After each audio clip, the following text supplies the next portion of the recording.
নেত্রকোনার প্রখ্যাত কথা সাহিত্যিক জাতীয় কবি কাজী নজরুল ইসলামের ঘনিষ্ঠ সহচর বাংলা একাডেমি ও ২১শে পদকে ভূষিত মরহুম খালেদদাদ চৌধুরীর নামে নির্মিত হচ্ছে একটি নান্দনিক মুক্তমঞ্চ। নেত্রকোনা পৌর শহরের সাধারণ গ্রন্থাগার সংলগ্ন বকুলতলায় চলছে এই মুক্তমঞ্চ তৈরির কাজ।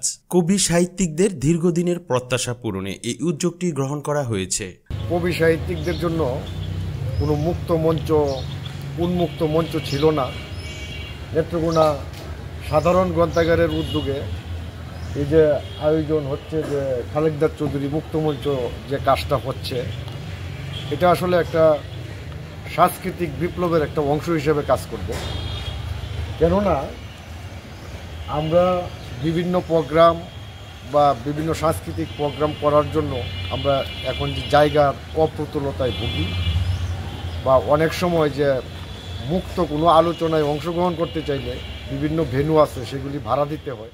জানুয়ারির ৫ তারিখ এই মুক্তমঞ্চ নির্মাণ কাজের উদ্বোধন করেন নেত্রকোনা জেলা প্রশাসক ও জেলা গ্রন্থকারের সভাপতি বনানী বিশ্বাস। এই উদ্যোগে উচ্ছ্বাসিত কবি সাহিত্যিক ও নেত্রকোনাবাসী। কবি সাহিত্যিক এবং যারা সংস্কৃতি চর্চা করে তাদের জন্য কোনো রকম মঞ্চ নেত্রকোনায় ছিল না।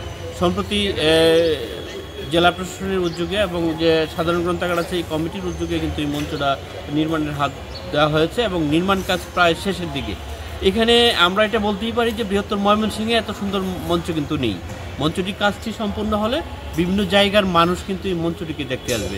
খালেদদাদ চৌধুরী মুক্ত মঞ্চ, যেটি আমাদের নেত্রকোনাতে হচ্ছে আমাদের এই জায়গায়, তো এই মুক্ত মঞ্চটা আসলে আমাদের সাংস্কৃতিক অঙ্গন এবং কবি লেখক সাহিত্যিক বিষয়ক যে বিষয়বস্তু আছে সেখানে একটা খুব গুরুত্বপূর্ণ ভূমিকা পালন করবে। চৌধুরী মঞ্চ তৈরি করে জেলা প্রশাসক একটা অনন্য কাজ করবে। পাশাপাশি তাব্বির জাহান চৌধুরী, তাকেও কবি সাহিত্যিকের ধন্যবাদ জানায়। আমাদের দীর্ঘদিনের নেত্রকোনাবাসী একটা লালিত স্বপ্ন, নেত্রকোনার সংস্কৃতি চর্চা অব্যাহত রাখার স্বার্থে এই মঞ্চ অত্যন্ত সময়োপযোগী।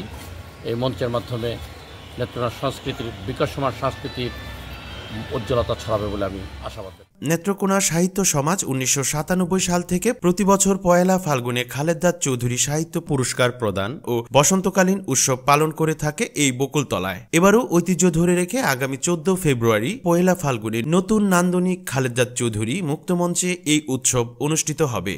নতুন এই মুক্তমঞ্চ নেত্রকোনার সাহিত্যাঙ্গনে নতুন প্রাণ সঞ্চার করবে বলে আশাবাদী আয়োজকরা। শীঘ্রই এই মঞ্চের মধ্যে অনুষ্ঠান করা হবে পয়লা ফাল্গুন উপলক্ষে, এবং এই মঞ্চটি আমরা নাম দিয়েছি খালেদদাদ চৌধুরী মুক্তমঞ্চ। প্রখ্যাত সাহিত্যিক খালেদদাদ চৌধুরী, আপনার এই লাইব্রেরি প্রতিষ্ঠার মধ্যে ওনার অনন্য অবদান আছে। নেত্রকোনায় যে কবি সাহিত্যিক এখন বড় মাপের যারা বাংলাদেশ নিয়ন্ত্রণ করছে, বিশ্বেও যারা এই সাহিত্য ছড়িয়ে দিচ্ছে, তাদের মধ্যে আমাদের নির্মলেন্দু গুণসহ অনেকেই খালেদদাদ চৌধুরীর যে সৃজনী প্রকাশিত হয়েছিল, সেই হাতেখড়ি হয়েছিল এই পত্রিকার মধ্য দিয়ে, এবং অসংখ্য কবি সাহিত্যিক খালেদদাদ চৌধুরীর মাধ্যমে অনুপ্রাণিত হয়েছিল। আমরা এই মঞ্চটি শুধু পয়লা ফাল্গুন যে অনুষ্ঠান হবে তা না, অর্থাৎ যখনই যারা সাহিত্যমোদী মানুষ যদি মনে করে এই মঞ্চ ব্যবহার করবে, তাদের মুক্ত প্রাণে মুক্ত এই মঞ্চ সবার জন্য উন্মোচিত থাকবে। খালেদদাদ চৌধুরী মুক্ত মঞ্চটি আমরা 14 তারিখের আগে, 14 ফেব্রুয়ারি পয়লা ফাল্গুনের আগেই আমরা সম্পূর্ণরূপে প্রস্তুত করে ফেলব, যেন বসন্তকালীন সাহিত্য উৎসব ও খালেদদাদ চৌধুরী সাহিত্য পুরস্কার প্রদান অনুষ্ঠানটি এখানে আমরা করতে পারি। আমি কৃতজ্ঞতা স্বীকার করব নেত্রকোনা জেলা প্রশাসকের কাছে, একজন প্রকৃতপক্ষেই সাংস্কৃতিক বান্ধব জেলা প্রশাসক এবং মানবিক জেলা প্রশাসক। তার এই প্রচেষ্টায় আজকে দীর্ঘদিন যাবৎ আমরা অপেক্ষা করছিলাম এমন একটি মঞ্চের জন্য। আমরা এতদিন করতে পারিনি, এখন এটা আমরা সম্পূর্ণ করতে পেরেছি।